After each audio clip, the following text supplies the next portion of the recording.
Hi, everybody. Welcome to Legacy Stories. This is Maria. Hello, and this is Kua. So fun to be here with you today, and I can't wait to Yes. introduce our topic. Same. We're going to talk about, see, I think most of people would call it body image, maybe, Mm-hmm. but I want to call it appearance because kind of it encompasses everything. Mm-hmm. And before we start, I want to introduce it in a way that I see it with immigrants, and then you can tell me your definition, Kua. Yeah, let's do it. So, how I see this is when we're growing up, and this isn't just with like our appearance, it's with everything basically in life. We kind of absorb messages around us, right? So Mm-hmm. it's same like for example, music that we listen. When you're younger, you kind of absorb that music that's trendy then. Mm-hmm. And then as you're growing up, the music changes and kind of like your taste evolves a little bit and you're Yes. kind of absorbing different music. And then you're like absorbing, like as you're older, but you still have all of that in there. Mm-hmm. So as if you've created this station that's your own station, right? And that's kind of how I think about our brain. Our brain has absorbed everything, just like it's absorbed all the music, it's absorbed all the beliefs that have surrounded us since we were kids. So for me, it's really exciting for immigrants to look at this because think about it. US, okay, it's kind of like it's been, let's say, rich, as in like it's been a Western country for a while, right? So they've kind of had a status, and most of people live very specific lives. Majority of the world has not been as developed. So, for example, my mom grew up with my grandmother having like 4 grades of school, not leaving their village maybe once or twice a year, right? So Mm-hmm. my mom, her beauty standards, her upstairs standards for like appearance, standards for like a one thing, right? And then my mom in 80s went to specialized high school, but she went to like a bigger city, a little bigger city, not a big city, little bigger city. And then she got into all of that 80s more like appearance and everything. So when I was growing up, I got all this, I got from my mom the thoughts that she had from her mother and then her own thoughts that she had acquired in 80s, right? So I was learning from her. But then I grew up in this time that became a little bit more, everything became more global, right? So MTV showed up and everything. And I think this has happened in a lot of countries. Everything's become more westernized. So we grew up with like these extra skin supermodels with like a lot of diets. And then I moved to US at the tail end of the diet industry, but we've jumped into this like health craze, right? So my story about appearance, if I look at it, is like my grandmother's story about beauty and appearance is like, um, they like really liked girls who were stronger, right? Girls who like had like what they would say like they looked healthy. They had these flushed cheeks. They had like little round faces. They had strong body to work. And that was their beauty standard. That was like considered beautiful, like that natural flushed look, like a little plumpier, right? And then in 80s, my mom, it became more about like the actual makeup, right? And then we got this other thing where it was about being really skinny when we were kids, about being really, and now it's all about health and like cosmetics and taking care of your skin. And I feel like all of that is like a ginormous station that's like in my brain. And it's just Yeah. amazing in so many ways. Yeah. So tell me like what what are you hearing here? What is that Wow. meaning to you? Like how do you for yourself, how do you kind of see this evolution? Mm. Gosh, you got me thinking here, Maria. Thank you for like really going deep there. Like going, basically, it's like seeing it through generations, like how you viewed parents through the generations of your life to currently.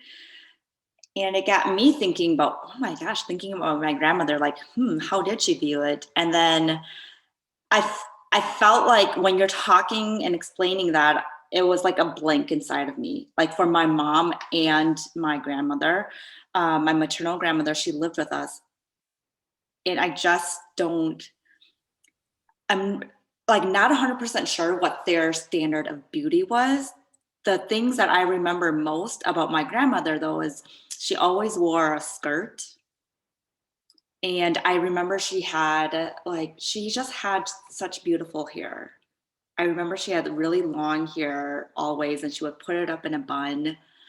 Um, and the other thing I remember about her is like she was very fair skinned. And I just know like generally in Asian cultures, that's what's valued. If you're fair and you're light skinned. And that's so funny because I've always kind of hated that I'm so fair skinned. Like people do notice that about me, and my sisters even are like, "Gosh, you are so like white. Like my skin is so white." And I've always wanted to be like tanner, but now, like at this stage of my life, like I am beginning to accept like my appearance and just really honoring that. Hey, this is how my body is. This is the way I appear, and that's beautiful too. So I went off on a little tangent there, but then let's go back to like my mom. So I feel like with my mom, the first thing that popped up was I remember my dad didn't like if like she painted her nails. Like it seems like he didn't like if like she would get fancy, if that's the right word. But I mean, I do remember like my mom did have some makeup. I remember seeing powder. I remember seeing foundation. I'm pretty sure she wore lipstick. And then the other thing I was thinking about is like our cultural costumes, right? Like that's another thing that kind of like Yes. signifies like appearance. And the thing about that is like you wear your very best, like when it's the new year, when that time period comes around, you put on your very best cultural clothes and you go out, and it's like this show, and it's so fun to see all of the beautiful clothing. But I would say that those are like the things that in my like personal life, like with my family, affected me the most. Of course, society played like such a huge role in that too. And I think we're probably going to get into that later on in the show. But does that answer your question? Yes, yes. And I'm just gonna so kind of I'm gonna do the same thing. Yeah. My mom um wasn't big on makeup, Hmm. and she still is not. Yeah. She always wanted to have a nice haircut, Hmm. right? And when it was 80s, I think before the war, she permed her hair in 80s when I was really little. But then like the war and everything, and I think that might have like shifted some things. But for Yeah. my mom, it was like always about, it might be because of the poverty and everything. It's like you have to be clean and there can't be any holes on you. Like that was Hmm. like the whole big appearance thing was like you need to be clean. Like your hair, your face, like your clothes need to be clean. It doesn't matter if they're old or new, and you can't have any holes on you because that's just right. But I do know also it's the same thing, kind of a traditional costumes. I think there's some left, a lot of them that my grandmother had, because each girl, when they were growing up, there were three sisters, and each one of them um had to make their own growing up Hmm. Hmm. for like the traditional outfit when they would Hmm. be getting married, and they would take some with them, and then they would be marrying Yes. in some of them. Yep. And I know, I think one of them only is left right now, and the other one's burned in the war because my grandmother's house burned down, which is Yeah. so sad because they Oh, invested so much effort, and gosh. actually those things cost a lot, and they Yeah. take a lot of work. I believe it. Yeah. Um, right? And but the thing is, it's like it's a lot of different stuff. I just know that she was not big on makeup. I remember my aunt, who was like quite a few years, not quite a few, maybe, yeah, quite a few years, maybe at this point, younger. I remember stealing her makeup as a kid, and she really liked like the black eyeliner and like Uh-huh. the lipstick, right? But my grandmother also like had those really long braids and everything. But I Mm. don't remember ever like except like being like, oh, you're so healthy, you're so beautiful, because I as a young kid had that like those cheeks and that flushed looks and like right. Aw, And it yeah. was like they were really like into that and saying like that's what people consider beautiful. But then later on, I remember being like a teenager maybe, and only once did I ever hear my mom and some of my aunts and stuff talk about their bodies and how about how they did not like they had bellies and they were not happy about bellies and whatever. But my mom is just like, well, this is it, right? Like they were not into like I like me, I don't like me. They're just like, well, this is me. I gotta function. I gotta feed the family. It wasn't Yes. so much. I don't know. I'm not saying they didn't do it. Yeah. I'm saying many of them did not have brain space and energy to think Capacity. as much. And also like Yes. probably finances as much. Absolutely. Yeah. Yeah. And also choices, because we have so many choices. Right. But yeah, so far, that's been my Yeah. story. And Yeah. what did you absorb from US? Like from the Mm. culture outside of you? Kind of like Gosh. few things like that are made it like a big deal in your like growing up to Yeah. now. About Um, beauty, about appearance, about mhm. I'm trying to think back to like when I first noticed like, gosh, my body, something like connecting that I had thoughts about my body. And I feel like it was probably elementary because there I have a very fond memory. Like I was eating ice cream and then my dad made a comment about how much ice cream I was eating. And I just remember feeling like really self-conscious at that point. And again, I was in elementary. And looking back now, it's like, okay, that was probably pretty traumatic for someone to point out the food that I'm eating, and I'm a girl.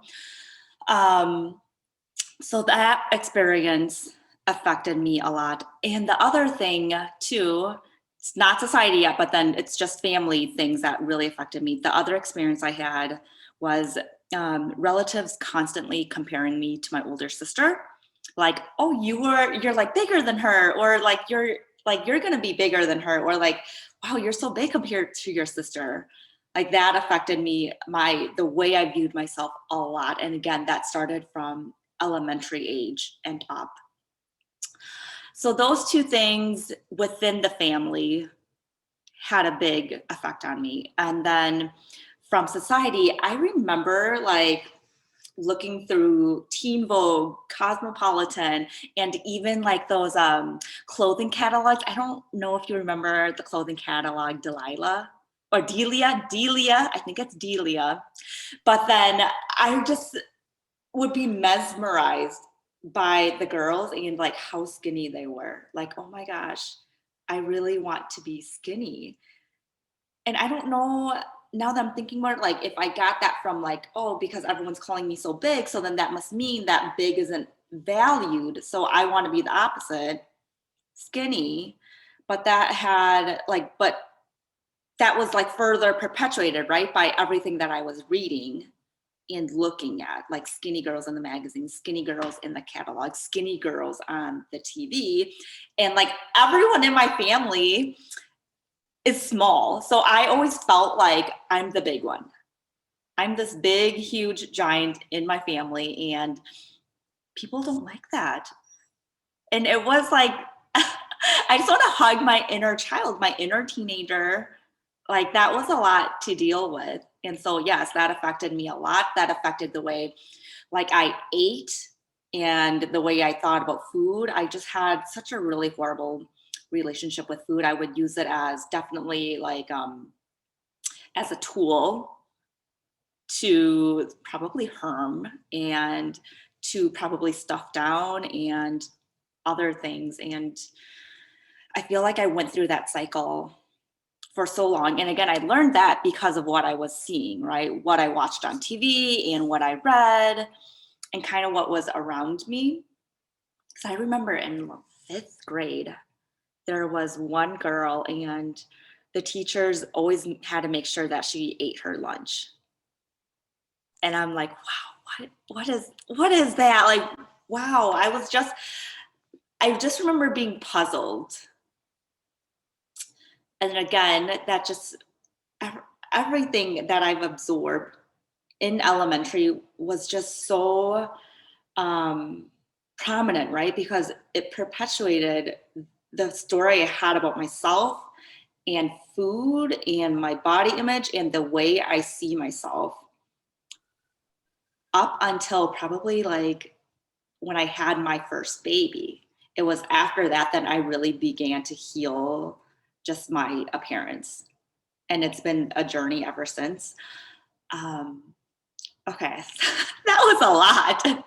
I had a lot. There was a lot there, and I think that you could probably hear like, yes, it's been very traumatic, and I'm still definitely doing a lot of this work, a lot of this appearance work on myself, because some of these things it's just hard to look at and hard to talk about. And I hear you. And I think there's so many, especially women,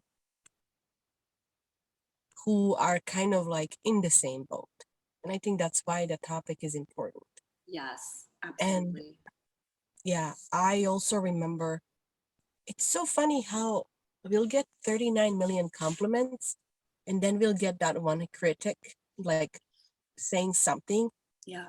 and we'll stick with that. Like all of my life, up to about almost puberty, everybody around me, and I was a child who grew up with mostly adults until school, Mm-hmm. but everybody said that I was beautiful, right? Mm, But then going to school and everything and assimilating and like seeing different kids and how other kids were treating other kids and how like you were not actually like they didn't see you as beautiful and it was a lot of stuff. But I remember like somebody who I think they didn't do it on purpose and they did not want to be mean. yeah. But I remember um saying that you should not like those shorts, like almost like bicycle riding shorts, right? Like The the biker ones above the shorts. knee, the biker shorts, like Hmm. the tight ones. And I Yep. had those on, and somebody's like, "Oh, you shouldn't be wearing those with your legs." And I'm like, "What's wrong with my legs?" Oh my gosh. I'm like, "What Oh, is wrong with my legs?" And that yeah. stuck with me, right? Yes. And the thing is, like, I did karate, I did sports, and like, I'm like, I thought I had, like, I later, like, when I was growing up, I kept like obsessing, like, I think my legs are good, but what do they mean? And maybe Right? somebody, for whatever reason, said that. Who knows, right? But it Yeah. sticks to you your whole life. Yes. And I've had to Yes. work through that. Hmm. And like, and it's so kind of like some one little comment. And also like I can connect to you for the eating part because Hmm. being a little kid, my parents did not grow up with a lot of food, right? And there was a period in time before war when they certainly could afford for us more than they had. So my dad, who loves to eat still, he's a really gourmet person who loves to eat, who loves to like, right? He enjoys it. Yeah. He always encouraged me to eat. And when I was a little kid, allegedly, I would lay on the floor and stretch to indulge him so I could fit more food. Obsessed. But when I got older, because everybody kept talking about it, I became self-conscious and I'm like, I'm so big. And, and then you start Mm, school and those magazines and yes. MTV after the war, because we Yes. came back somewhere fourth grade, we were fourth, fifth grade, I think we were back. Fifth grade was kind of normal after the war. It was like going to school, sitting with other kids and all of that. And I remember girls like measuring their ties, like they're supposed to be like this way, you're supposed to be. And it was like all of this insanity about bodies. And I just remember Yeah. thinking how I don't look good. And I remember Yeah. thinking that my belly is big, right? Yes. Same. You look at the photos now, you're not gonna notice any of that. But like I had such Yes. a body dysmorphia since that like Same. fifth, sixth grade Hmm. that in high school, I actually rebelled and I Mm. totally turned around where I was like, I don't give a crap. I cut my really long hair that I had for years. Yeah. Well, I cut it first like in eighth grade a little bit, but then in high school I buzz cut it almost. And I wore my dad's ginormous shirts and like really big like sweatpants And then I wore like jeans and shirts. The thing is, I was not that much of a rebel. When I look at the photos, I looked like majority of kids, Yeah. except with shorter hair. But I was just like, I don't care about this look nonsense. Who Yeah. cares? But the inside, I really cared about the looks, right? Yes. Because all the Yes. girls were like lip glossing themselves and wearing makeup and doing their hair. Hmm. And my mom never did any of that stuff, so I didn't know. Same. And Yeah. I was scared to buy stuff. I tried like a little bit later, Yeah. and like it seemed I was buying the wrong stuff. I didn't know how to apply it. I was like so Yes. mad at my mom. I'm like, you don't know any of this stuff. And it Right. was like just, but I think I lived with body dysmorphia until I started doing this work. And now when I look at the photos of myself, it's so funny how a year ago those photos looked different to me than they do now. Because a year ago, all I could say was like really big arms and really big Yes. belly and really Same. round, huge face. And now I'm like, oh my God, I'm so freaking cute. And look how tiny I am. Like I wear size 10 now and I Yeah. feel the tiniest I ever Oh, have. I But love the that. biggest work I've done with thought work, with managing my mind, with all of that was on this, Mm, wasn't all of this. yeah, that's So beautiful. I just am like, whoever's like there, it's like, it's possible. Yes. Like, just because I know a lot of people, there's all these books, there's all these. First of all, this is how I see what's happening now. Hmm. We're in this health boom, right? The diet industry has basically shifted into health industry. We really have sold a lot of fat-free stuff still, even though that fat-free has Low been proven carb. not to be Yeah. really like anything, right? Yeah. But everything's health oriented and people are being sold health. Although health can look differently for everybody, so we really can't associate it with weight. Hmm. But because of the industry, we do, right? So everybody still wants to be on a really lighter side and look healthy, although many people that look healthy are really not healthy. Hmm. And what I find is like the solutions are what's being sold by the industry. Hmm. Like, oh, do these diets, do these exercises, do this, do this, do this. And then there's this other bunch of solutions that's kind of like people who are almost like trying to solve it from this side that's like, just love yourself. Oh, just Yeah. love yourself. Just accept yourself. Just do this, just do that. And I get really angry with that because I'm like, you're not saying anything. Because I was so frustrated before I started the journey because I was like, I don't know how to love myself. Like, I have Hmm. no freaking clue. Like you're saying, just love yourself. How the hell do I love myself? I've hated myself since I was like 12, Hmm. right? And my boobs started growing at 12. So I was like, I remember I hated me since then, right? I did not like this body. So, like, you're just saying, oh, just love yourself. Or there'll be this good thing about, oh, you're loving yourself. Or like, there's a lot of theory without much practice. And then when there's practice, the issue is it doesn't address our brain and all the shit is absorbed, right? Like the practice, what did I talk? There was some, oh, who is this person? Hang on, it's coming to me. Okay, so Mel Robinson has published a book about like high-fiving yourself in the morning in the mirror, which is like tapping into your neural circuitry, right? And I'm Yeah. like, that's good, right? But here's my problem. If you don't understand that your brain is like that magical radio that's full of all the songs you've absorbed all of your life, you're gonna try and do that, and you're gonna get all the stuff that has sunk on the bottom to float up. Everything that you thought about yourself when you see yourself in the mirror is gonna come up and you're gonna freak out. And if these things, they're not addressed, like how do you deal with stuff when it comes up? What does it mean when it's not working? What ends up happening many times for many people is that a lot of books actually make us feel worse. At least for me, that was the case. A lot of podcasts made me feel worse too. A lot of like this inspirational, body positive people made me feel for a little bit worse until I did understand like how the mind works. like the intricacies of all the thoughts that are there and how they come up and like how you actually change your thoughts and all of that, because it's like you don't know how to, like, you're trying to do this thing but you can't because there's this whole neural circuitry in your brain that's totally different from what you're being told to do.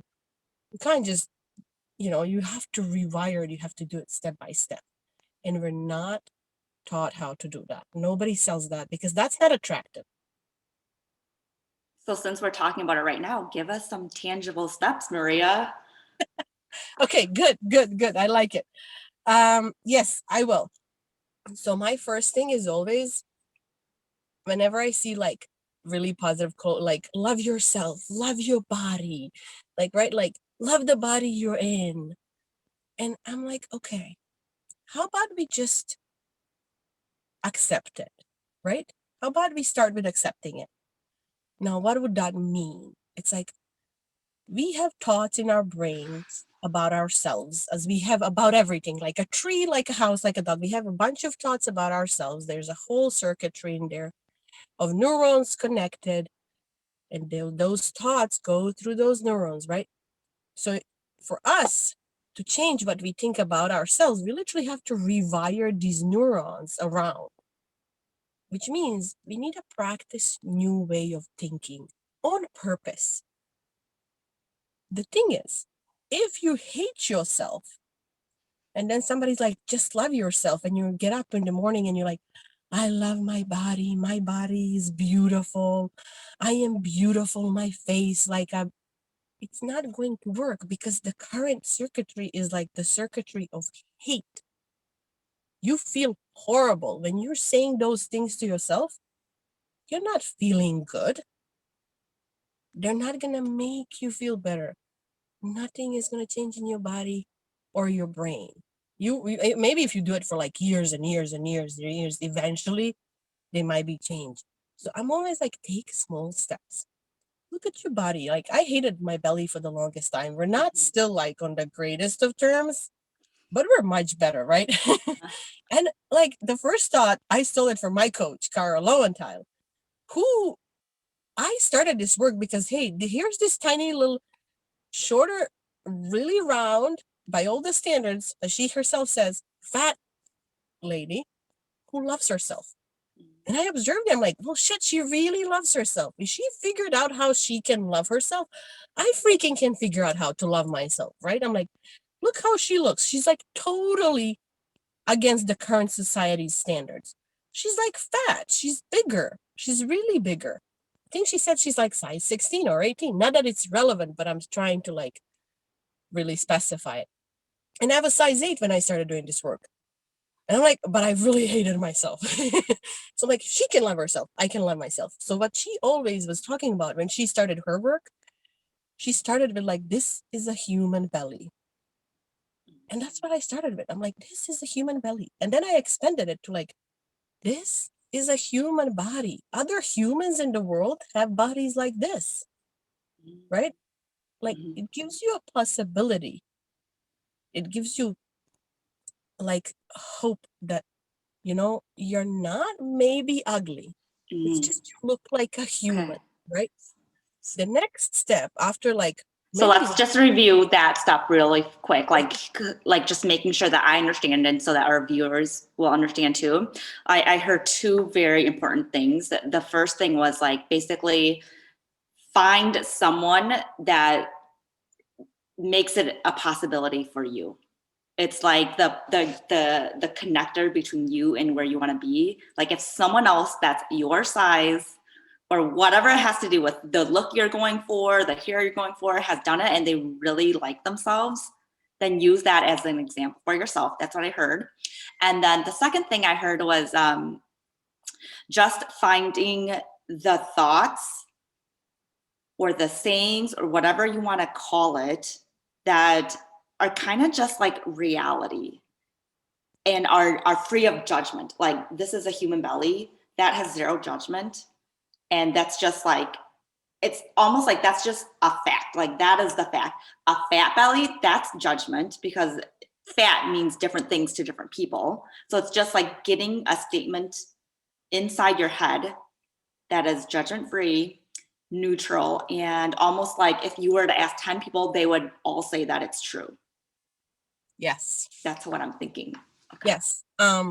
Yes, definitely go slow. Go towards neutral.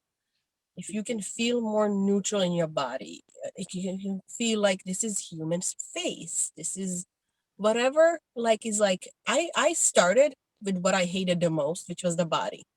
But the thing is, I would stand in front of a mirror in clothes or like underwear or whatever. I did different things or dancing, and I was observing the belly, and I was like, other people have bellies like this. Like, there's a lot of people in the world. Other people have bellies like this. Their lives are fine. My life is fine, right? Like, kind of neutralizing it that this is normal, Okay. because I think we're told that it's like not, that we're Okay. supposed to be airbrushed perfect six packs, right? Okay. Yeah. Yeah. So going towards neutral, and then what helped me was I was like, my husband really loves the way that I look. So it's like, okay, Mm, other people find me attractive. Other people mm. think that I look beautiful, right? Like, kind of So like, good. because I was like, oh, man, look, they find, like, it's possible that this could be like true. It's possible that I'm not truly like disgusting, right? Like seeing the possibility, like it's Hmm. baby steps. And I was never shooting for love myself. I was shooting for like myself. Mm. I'm So like, I good. want to like myself. I want Yeah. to look in the mirror and like me, whether I'm in Yeah. sweatpants, whether I'm in like nice slacks, right? It doesn't have Yeah. to be love. Like, but and then like, funny thing is like it takes a while, and this is what gets to people. You don't see the change now. It takes a while. But I want to go back to step one. You said find somebody who finds themselves. I wouldn't say find somebody. I would say Mm, this would be like the first big thing for me would be like start small and start neutral. The second big thing is like change your social media diet, I want to say.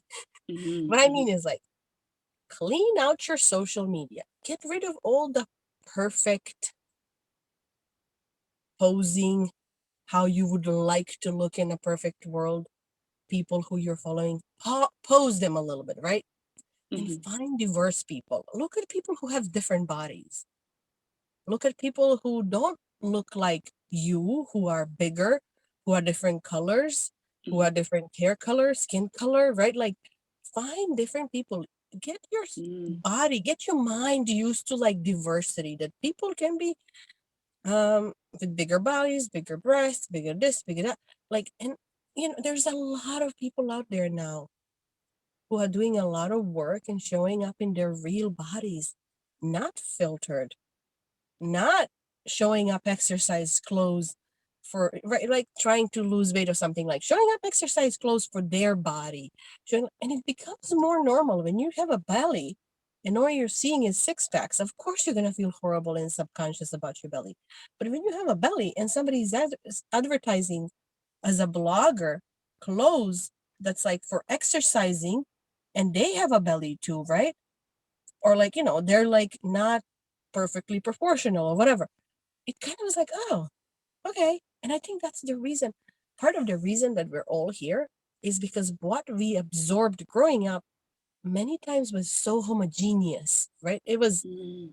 the MTV, the Britney Spears, the low cut jeans Yeah. in my time, right? Like it was like all these perfect people. Mhm, So now we almost have to like desynthesize our brain. Be like, mm. okay, brain, that's not the only thing in the world. Yep. So those are like the two huge tips that I Mm. have. It's just like change what you're feeding your brain. Yeah.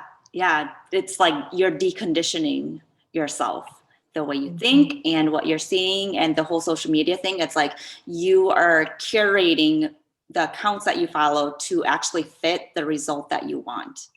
And a lot of times Exactly. I think like what happens is we forget what we want, we forget what we're shooting for, so then we're kind of just out there scrolling mindlessly and none of it is intentional.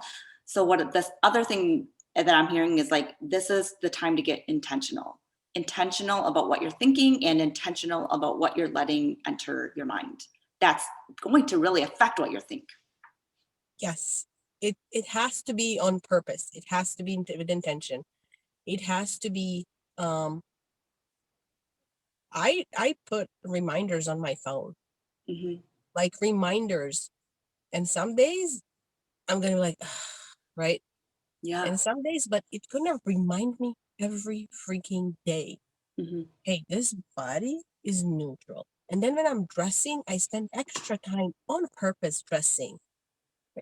Because if we want to change things, we are kind of brought up right now to believe we can buy it. And that's Mm-hmm. so not gonna Mm-hmm. work, right? We Mm-hmm. have to do it. You can hire a coach. Like I'm like, you can hire a coach. I can teach you and help you through this. Yeah. But the thing is, it's you who are doing the work. I'm just like Right. a guide. I'm a Yeah. cheerleader. I'm a guide, right? You cannot buy liking yourself. It's a total inside job. Yeah. No, that's so good. And something that I want to bring up too is like, how do you see yourself, right? Like looking in the mirror, how do you see yourself? And then the second step to that is like, well, how do you want to see yourself? And I feel like that's a really good starting point to step into your two steps.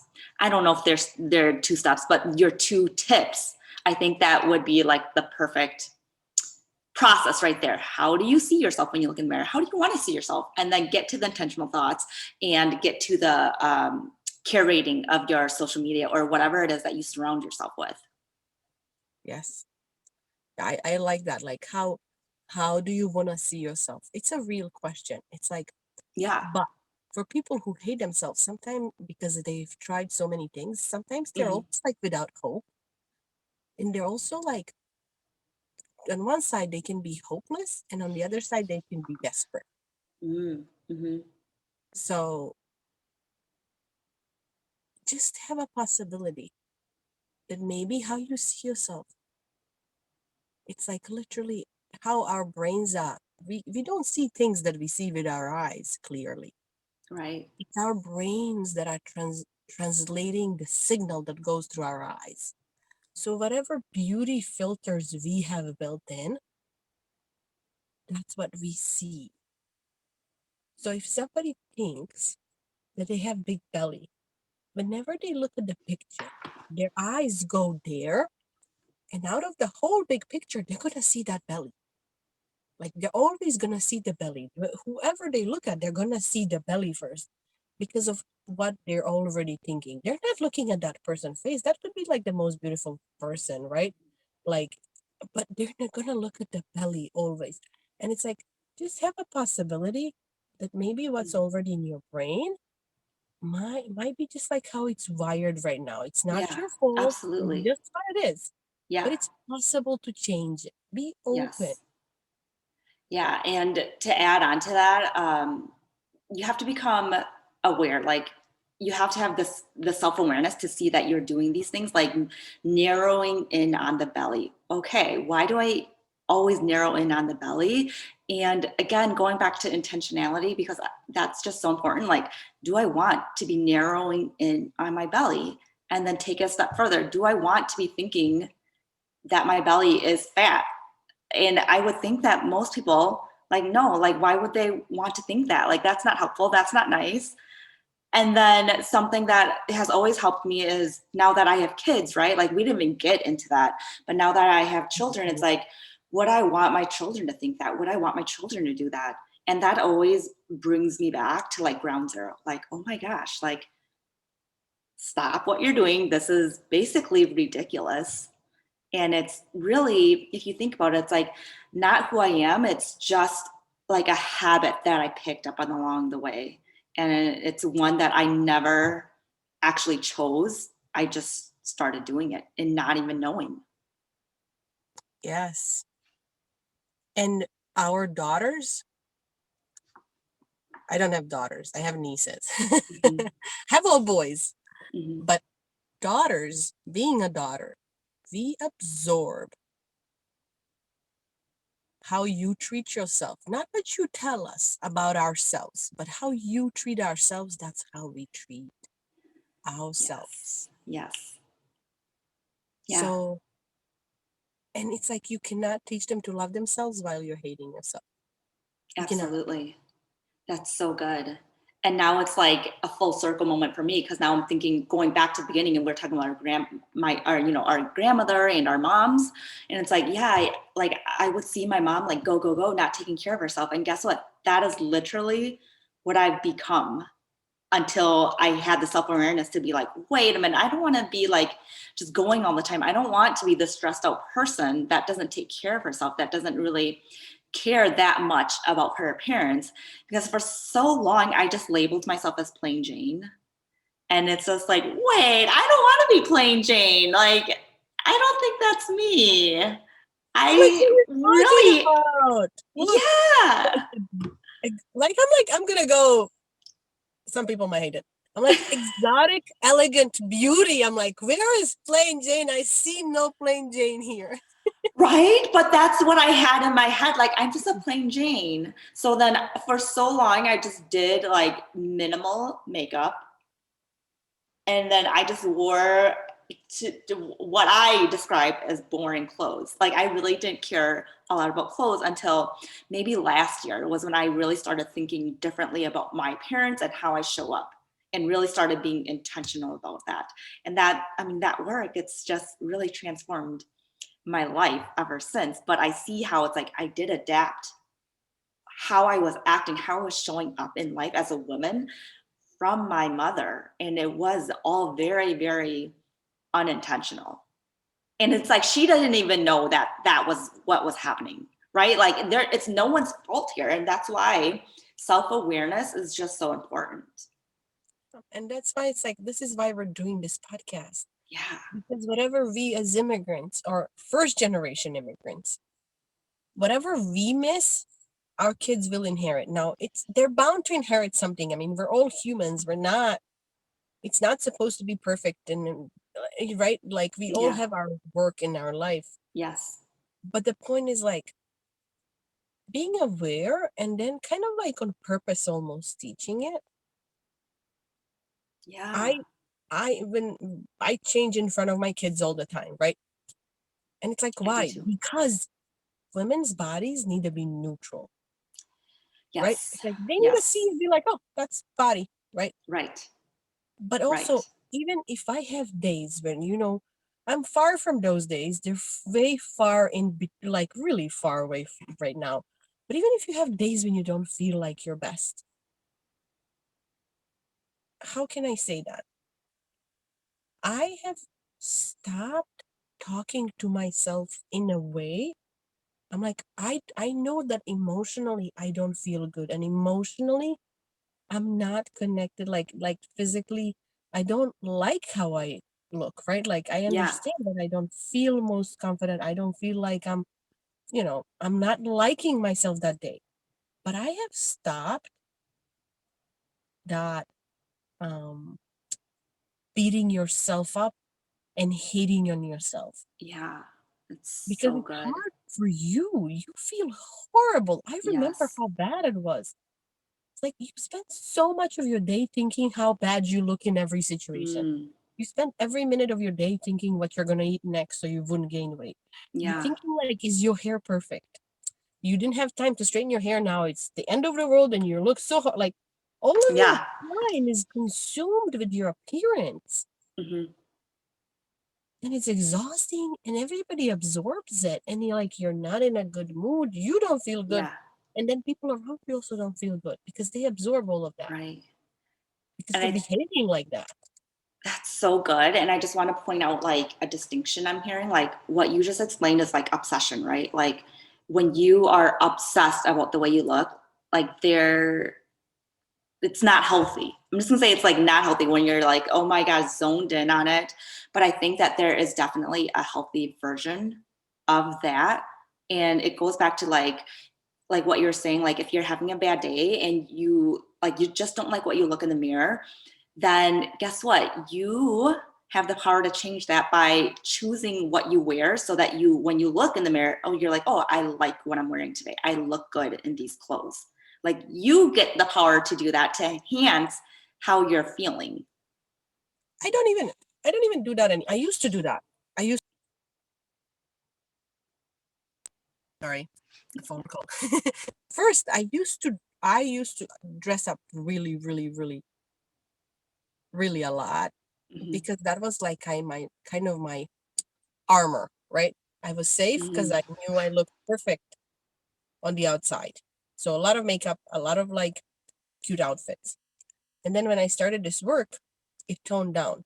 Mm-hmm. But with COVID and pregnancy and baby and everything, I've literally spent my last year wearing the most random clothes. Mm-hmm. And I was kind of like, let's do a social experiment with myself. Let's do an experiment here, not social experiment, with myself. Yeah. How can I love this version of me? Right? Can I look in the mirror and like Maria, who does not wear any foundation at all, right? Who doesn't have any mascara, right? And now I'm at a place where it's like, I am practicing because I feel I'm almost like gone too far that way. I'm like, now I'm practicing, like, what do I want to wear today? Like, Mm-hmm. literally, I wake up, or like, actually, I do it the night before. What do I want to wear to work tomorrow? And I'll pull out what I want. And some days it's just like shirt and jeans, and some days it's like something cute, and some days it's like asking myself on daily basis at this point, because I know that clothes are not gonna make me feel beautiful, but I love wearing Mm-hmm. beautiful clothes, right? Like Mm-hmm. clothes almost like give you that like oomph, right? Yeah. Like it's like, oh, let's tone this, like let's kind of like dial in a little bit. Let's just like, ooh, give some sassiness, have fun with it, right? But it Yeah. doesn't make you good or bad or like less beautiful or more beautiful. It's Yeah. just in a Yeah. different way. I feel like at the beginning of my journey, like clothes did make me feel beautiful, right? Like, and even now I notice it. And the thing is, like, I'm the type of person now that can handle it. That I know that when I'm wearing sweats, it doesn't mean no, it doesn't mean anything literally. But if you are at a space where you're like, oh my gosh, I'm going to look ugly if I wear this, then again, the self awareness, like you have to know that that's going to be a trigger for you, is what I'm saying. So yeah, wear the sweatpants and you can be okay. But then if you're not that person that can be okay, then it's like, yeah, you have to put in the effort then to look the way that you envision yourself to look. And guess what? That might not be in sweatpants. Like, yeah, there's gonna have to be some effort here. And I'm saying this because guess what? Before I came onto the podcast with you, I knew I was gonna be on video. And it's like, I don't wanna look this way on video with no makeup. I'm gonna take some time, put on some makeup because I wanna show up with my best face forward, and putting on makeup always helps me feel like more confident. Yeah, I could And have showed up without makeup, but it's like I didn't want to. there's nothing wrong with that. I'm like, I do it still. Like, I'm not gonna, right? Like, the old makeup is number one, so much fun. And It we is. have as women used makeup for like thousands of years now. So like makeup is like part of our DNA right now. Mm-hmm, That's how I see it. But the thing is, it's like we all have an onion. I love mm-hmm, this onion thing. mm-hmm. It's my onion analogy. So hang in here. So we have an onion, right? Did I tell you onion before or no? I didn't. I No, don't think I I said. don't think so. So everybody gets an onion. That's kind of like your life, and we can peel that onion if we want to, or we don't. You can live your whole life with your onion, just like bouncing around. Some layers fall off randomly, some don't, whatever. You just don't care. You're just living your life. And then there's people who want to peel the onion. And some of us are like on surface, some of us are deeper, some of us are because we're curious, we're learning, we're Mm-hmm, changing, we're evolving. And I always say it's like it's the darn onion. Every layer is growth, but every layer almost makes you cry. And every layer is like something new you never expected. And I can't believe in last 3 years how much I've gone through that onion as part of this. But I remember really well how it was to want to maybe control that food, to maybe not, Mm, not maybe, to not like how you look, to yeah. not like your features or freckles or belly or like, right? Like, because that was part of my onion. Now, some Yeah. people can live their whole life and be fine with that onion, not touch it in every area of your life, right? Like you can live with your money story as it is, some given down by your parents to you, or you can peel it and see what's there and what you can change, Right. and that's a personal, and we're all on a different layer. There's no wrong way or right way. No. I'm like, I Yeah. like to show up to work with a little bit of makeup every day, right? Yeah. And I used to really like to show up to work with a lot of makeup, right? And during COVID, I used to love to show up to work with nothing. Right? Yeah. And it's like everything had its like enjoyment and its place and its Place. purpose, Yeah. but it doesn't make me a good person or a bad person. It's Yeah. just how I want to show up today. Yes. And I just really hope that you are hearing, our listeners are hearing that Maria chose all of these versions of herself. And that's why you hear so much joy in her voice. So the thing is, if you're not choosing, then what's the point? Yeah. I want to say before we end, I am right now, I don't know when the episode's going to come out. So I'm like, I hope this is still happening. I hope it's not full by then. But I'm Mhm. like, I am right now running a program that is 6 weeks of free coaching with me for immigrant women.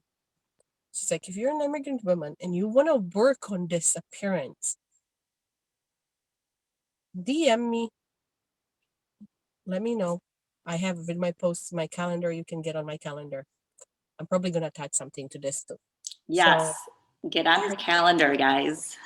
this is like a limited time opportunity. Jump on there. Yes. So what would you like to end on, Kua? I know. Gosh, I feel like this was like a big topic, and it's one that means so much to me. It was a heavy topic for sure. Nothing, I'm just gonna be honest, like nothing is coming up right now. And I think that says a lot. Like, yeah, I really, everything I said in this episode, I really meant it. And I was able to say it because I've gone through it. Um, so I think that's it. Yeah. I just can't shake this feeling of like, gosh, there is literally nothing that I have inside of me that I have to say. Do you ever And feel I like love that? that about you. No, Yeah. I love that about you. That Thank means you. we have gotten to a place where like you said like you're full. I Yeah. love that. Like, like last time, I think when we recorded an episode, you said like, I'm full. I'm satisfied with this. I'm like, Yes. yeah, that's I how I feel right am. now.